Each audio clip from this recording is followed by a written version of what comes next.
காதல்ங்கிறது ஒரு அழகான உணர்வு.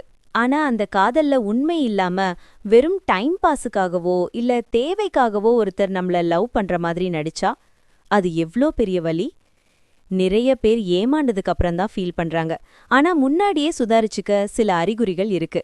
உங்கள சுத்தி இருக்கிறவங்க காட்டுறது ட்ரூ லவ்வா இல்ல ஃபேக் லவ்வா, இத கண்டுபிடிக்க இந்த 3 விஷயத்த செக் பண்ணுங்க. ஃபர்ஸ்ட் சைன் என்னன்னா த பவர் கட் லவ், விட்டு விட்டு வருவது. முதல் அறிகுறி கன்சிஸ்டன்சி இல்லாம.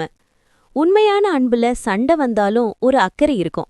ஆனா இந்த ஃபேக் லவ் எப்படின்னா கரண்ட் போயிட்டு வர்ற மாதிரி. திடீர்னு ஒரு நாள் ராத்திரி முழுக்க பேசுவாங்க, வானத்தை வில்ல வளைப்பேன்னு சொல்லுவாங்க.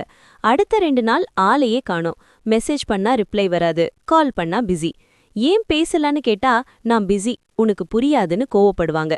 இப்படி மூடு வந்தா பேசுறது இல்லனா காணாம போறது, இது ரெட் ஃபிளாக்.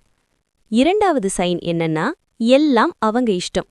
அவங்க கால் பண்றப்போ நீங்க எடுக்கணும், ஆனா நீங்க கஷ்டத்துல இருந்து கால் பண்ணா அவங்க எடுக்க மாட்டாங்க. அவங்களுக்கு போர் அடிச்சா மட்டும்தான் உங்க ஞாபகம் வரும். உங்க சந்தோஷம், உங்க கவலை, உங்க ட்ரீம்ஸ் பத்தி அவங்களுக்கு அக்கறையே இருக்காது. பேசும்போது கூட அவங்க விஷயத்த பத்தியே பேசிட்டு இருப்பாங்க.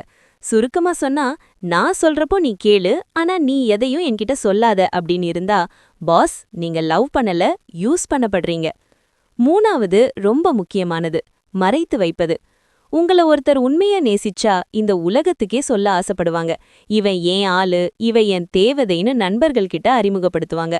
ஆனா மாசக்கணக்கா பழகியும் அவங்க ஃப்ரெண்ட்ஸ் யாருக்கும் உங்கள தெரியல, ஃபேமிலிக்கு தெரியல, வெளியில கூட்டிட்டு போகவே யோசிக்கிறாங்கன்னா அவங்க உங்கள ஆப்ஷனா வச்சிருக்காங்கன்னு அர்த்தம். ஏதோ ஒரு விஷயத்த மறைக்கிறாங்க. சோ ஃப்ரெண்ட்ஸ், யாரையும் சந்தேகப்படணும்னு சொல்லல, ஆனா கண்மூடித்தனமா நம்பி ஏமாந்துடாதீங்க. இந்த 3 அறிகுறிகள் உங்க ரிலேஷன்ஷிப்ல இருந்தா கொஞ்சம் யோசிங்க, பேசுங்க. உண்மையான காதல் உங்கள வளர்க்கும், வதைக்காது. இந்த வீடியோ உங்களுக்கு யூஸ்ஃபுல்லா இருந்தா லைக் பண்ணுங்க. உங்க லவ் ஸ்டோரி எப்படி கமெண்ட்ல சொல்லுங்க. அடுத்த வீடியோல சந்திப்போம். Love you all.